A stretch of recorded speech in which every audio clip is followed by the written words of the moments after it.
tubahaye ikaze ku muyoboro mugari Mutuzo Voice Record. Uyu ni umwanya mwiza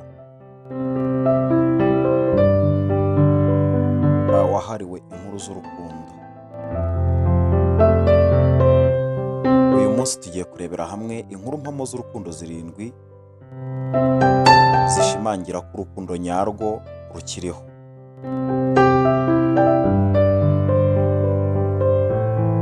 Urukundo ni kimwe mu bintu bitanga ibyishimo, ariko ibi byishimo ni wowe ubitanga bikakugarukira. Bamwe mu bakundana bahura n'ibigeragezo, bakihutira gutandukana, bumva ko ibyabo birangiye, ariko burya biba bigishoboka. Iyi nkuru iragaruka ku nkuru mpamo 7 z'abakundanye mu bihe bigoye, cyangwa hakabamo imbogamizi zari zikomeye cyane.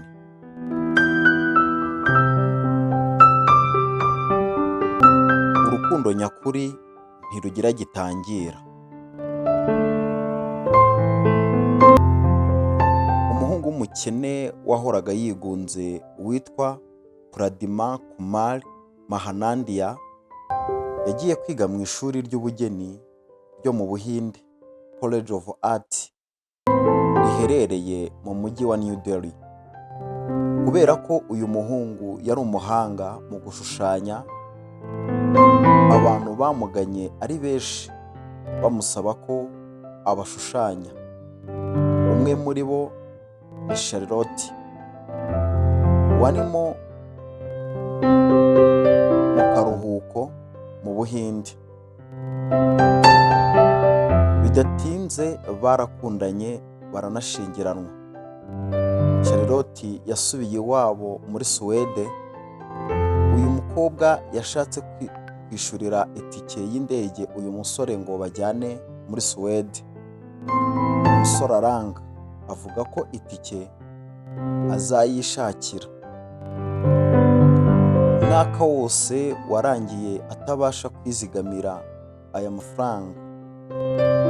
Agurira ibyo atunze byose, abonamo make, ayagura igare, arabyurira, afata umuhanda, anyura muri Afghanistan, Iran, Turukiya, Bulgaria, Yugoslavia, Germany, Australia na Denmark.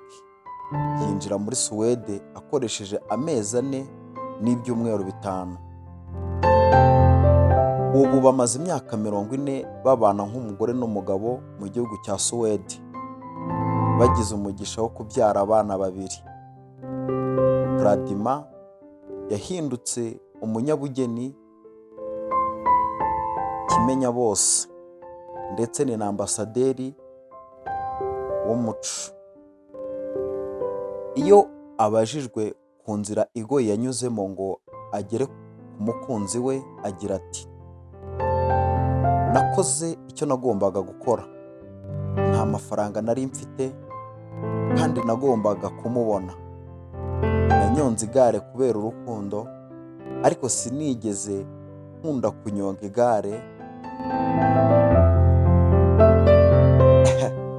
Ntabwo byoroshye.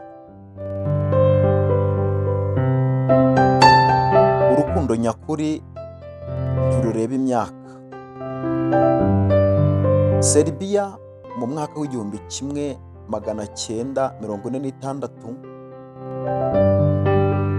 Anna na Boris bari bamaze iminsi 5 bashyingiranwa. Ubwo Boris yajyaga kuri misiyo ya gisirikare, Anna n'umuryango we barahunze.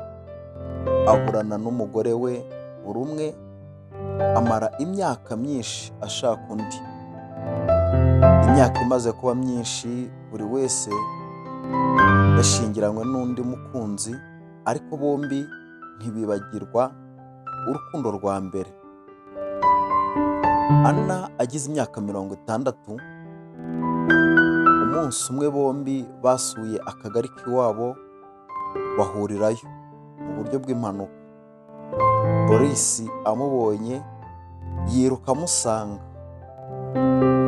avuga mu ijwi rirenga ati, mukunzi wanjye nari nkigutegereje, mugore wanjye, mugore wanjye. Bahise bongera baribanira nk'umugore n'umugabo. Urukundo rw'impanuka rubaho. Nacyo Figras ni umwe mu bacuranzi ba gitari.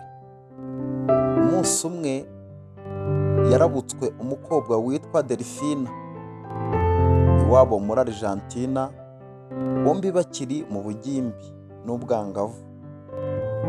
Umusore yahise abona ko Delphine ari we mugore we, atangira kumukurikira. Buri munsi yarakoraga, bwakwira agakora urugendo rw'amasaha 2 akajya kureba Delphine, akamucurangira gitari, akanya gato agahita ataha akaja kuryama kugira ngo atazica akazi k'ejo kuko yakoraga amanywa yose. Mu mwaka w'ibihumbi 2004 barashingiranywe, ubu bafite abana 4. Urukundo nyakuri bivuga gukundana kugera ku mwuka wa nyuma. Igikomangoma Charlotte yari umukobwa wa George, umuhungu wa nyakwigendera George wa kane, umwami wa Brunswick. Charlotte yarakunzwe muri ubu bwami, ndetse niwe wagombaga kuragwa ingoma. Ku myaka 17 umuryango we wamutegetse kurongorwa n'umusore aranga, ashingiranwa yambuze ko ngira n'umusore witwa Leopold. Mu mwaka w'igihumbi 1817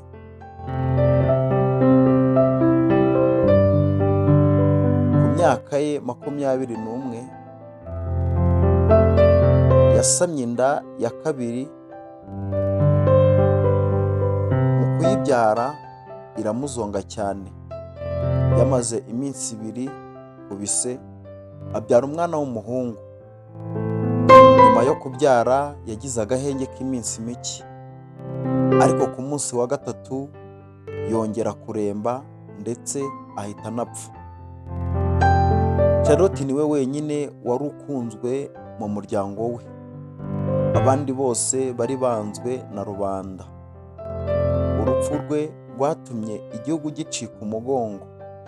Abantu bose bambara imyenda y'imikara mu rwego rwo kumwunamira.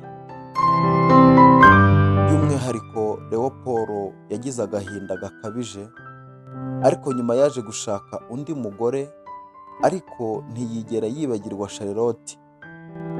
Leopold yabyaye umwana w'umukobwa amwita Charlotte.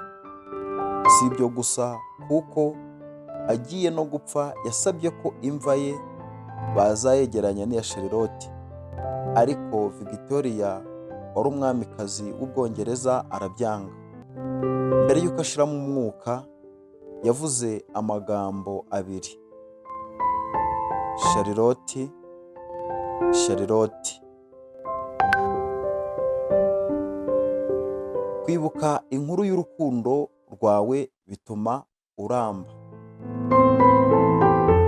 Jackie na Phyllis Peter bahuye mu mwaka w'igihumbi 1941.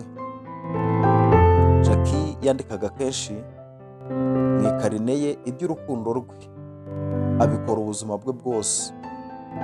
Nyuma y'imyaka 70 babana, Phyllis yarwaye indwara yo kwibagirwa ibintu byose, ajyanwa mu ivuriro. Jackie akamusura buri munsi, akamusomera inkuru y'urukundo rwabo, aho yari yanditse mu ikarine. Uyimusomera byatumye yibuka ubuzima n'urukundo bye. Urukundo nyakuri rurenga ibigeragezo. Kate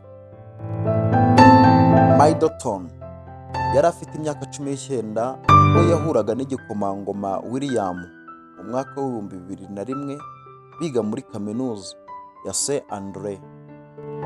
Kubera igitutu cy'itangazamakuru muri 2007 bahagaritse urukundo rwabo, ariko muri uwo mwaka barongera bararukomeza. Igikomangoma William muri 2010 yateye ivi, maze muri 2011 amamiliyoni y'abatuye isi akurikira ibirori by'ubukwe bwabo. Urukundo nyakuri rurategereza. Mu mwaka w'igihumbi 1974 Irina na Woodford bashingiranywe bari i Moscow. Woodford yagombaga gusubira iwabo muri Amerika akazongera agahindukira, ariko viza imurangiriraho abura uko asubira mu Burusiya. Yagerageje kenshi gushaka uko ajya mu Burusiya biranga, no ku mugore we Irina bigenda uko.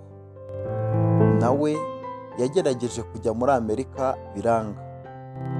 Nyuma y'imyaka 11 bandikirana bakanavugana kuri telefone gusa, Irina byaramukundiye agera muri Amerika ahura n'uwo akunda.